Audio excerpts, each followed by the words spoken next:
सिगां हांगोनां आलासि बिथांखौ गावनि गोथार सिनायथिखौ होनो थाखाय गुरै खावलायदों। बिथाङानो जाहैबाय बिजनी डिस्ट्रिक्ट इउपिपिएलनि प्रेसिडेन्ट मानगोनां प्रनिन बर' सार। बिथांखौ गावनि गोथार सिनायथिखौ होनो थाखाय खावलायबाय आरो लोगोसे जोंनि खुंफुं आफादनिफ्राय गांसे आर'नाइजों बरायनानै लानो थाखाय खावलायबाय। गोजोननाय थाबाय। लोगोसे बेजों सोमोन्दो लानानै सुंद' आदाखौ फंनैसो फोरमायनानै होनो थाखाय आं गुरै खावलायहरनाय जाबाय।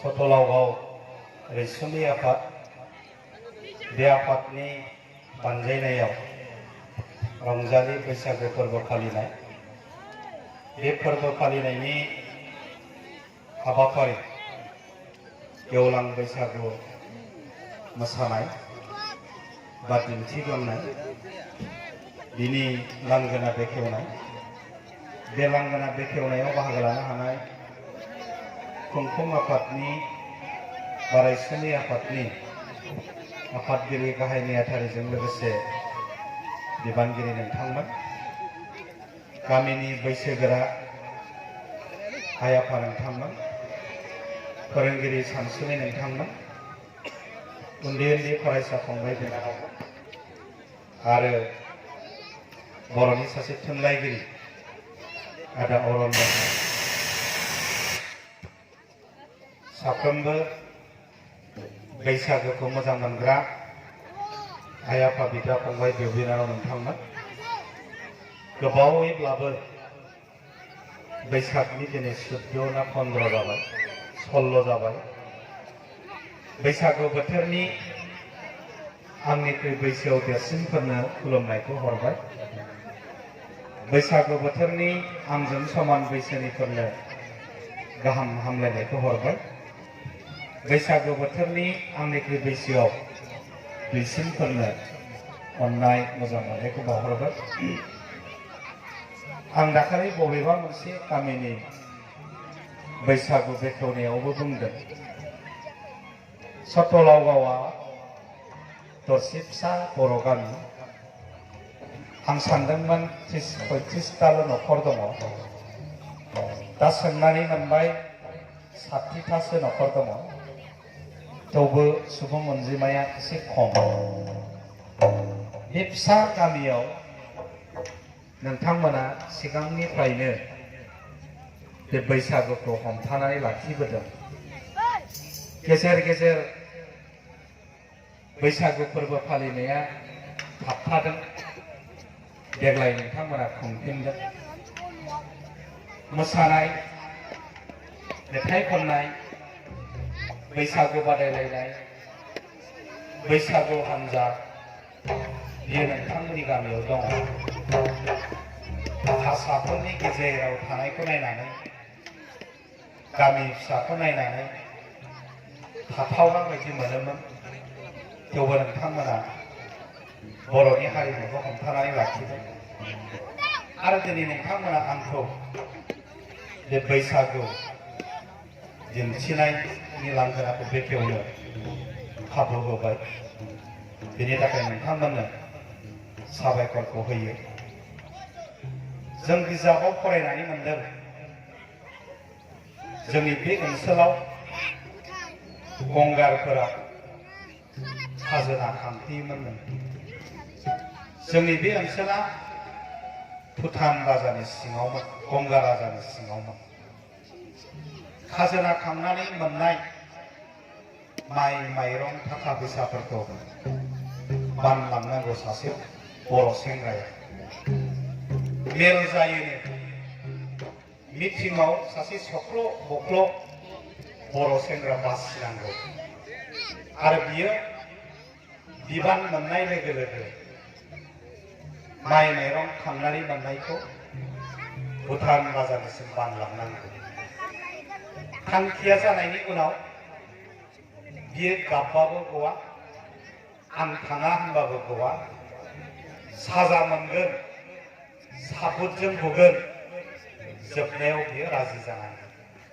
माइरं मुवा बेसादखौ बियो आरो फिन भुटान रायजोनिफ्राय जोंनि रायजोआव फैफिननो मोनला जिउ जोबजासिम बे गंगा रायजोआव थानांसिगोन बेनिखायनोथ' गंगारफोरनि बै उपद्रब डिस्टार्ब बेखौ मोननानै सिखोना जोहोलावमोना जुद्ध नांदों दैमालुमोना जुद्ध नांदों जावलिया देवानमोना जुद्ध नांदों थें फाख्रिमोना जुद्ध नांदों बिरगोस्रिमोना जुद्ध नांदों बेयो जोंनि जारिमिन नाथाय दिनै नोंथांमोन बै बोथोरा गैला इरागदावाबो गैला सिखोना जोहोलावाबो गैला बिरगोस्रियाबो गैला थें फाख्रियाबो गैला राजाबो गैला रानीबो गैला रायजोबो गैला नाथाय भुटान राजायाबो ब्रिटिशफोराबो जोंनि सुथुरफोरा जोंनि राजाफोरखौ रानीफोरखौ दावहायाव फेजेननो हादोंब्लाबो जोंखौ मोनसे दावहायाव फेजेननो हायाखिसै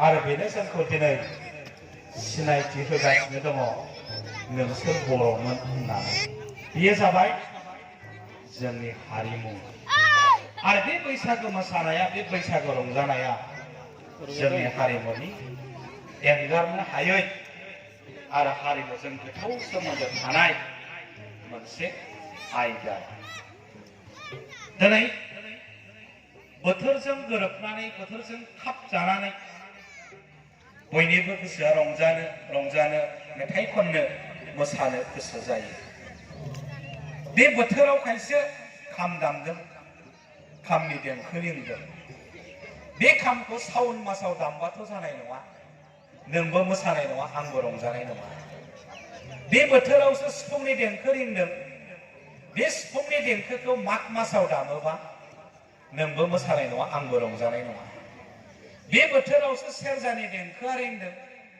बे सेरजानि देंखोखौ गोजां बोथोराव फैयोब्ला नोंबो मोसानाय नङा आंबो रंजानाय नङा बेनिखायनो बैसागु बोथोरा बोथोरजों गोरोबनानै बोथोरनि रंजानाय जोंनि माहारियारि फोरबो दिनै बैसागु मोसाग्राफ्रा दखना गाननानै फास्रा जोमनानै स्राय देलायलाय मोसाफैदों बियो जोंनि बर'नि हारिमु बैसागु रंजानायजों लोगोसे हारिमुआ बेयाव बेरखांदों जों गिटार दामाखै जों ड्राम सेट दामाखै इलेक्ट्रनिक दामग्रा जों दामाखै औवा बिजौनि सिफुंजों देंखो रिंहोदों दंफांनि खामजों देंखो रिंहोदों दंफां दालाइनि सेरजाजों देंखो रिंहोदों औवा बिजौनि थरखाजों देंखो रिंहोदों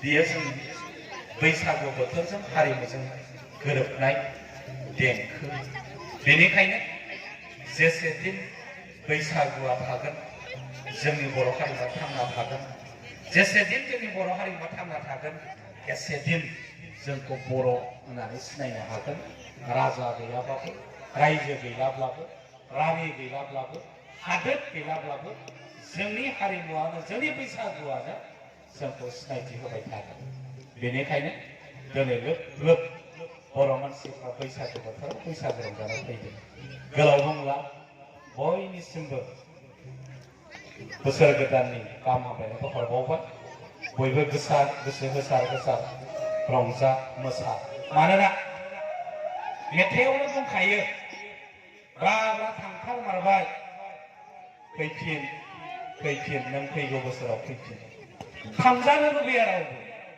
आसा मोनसे थाबावो फैफिनथार मानोना एसे मोजां रंजानायखौ सोर थांजानो लुबैयो रावबो थांजानो लुबैयो बयनिसिमबो साबायखर होनानै बैसागु थिलिखौ बेखेवनो सिगांनो जाबाय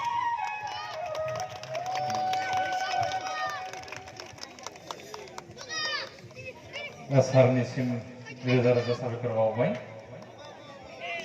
बेसेन गोसा बिबुंथि होनानै हाबाफारिखौ मावफुंना होनो थाखाय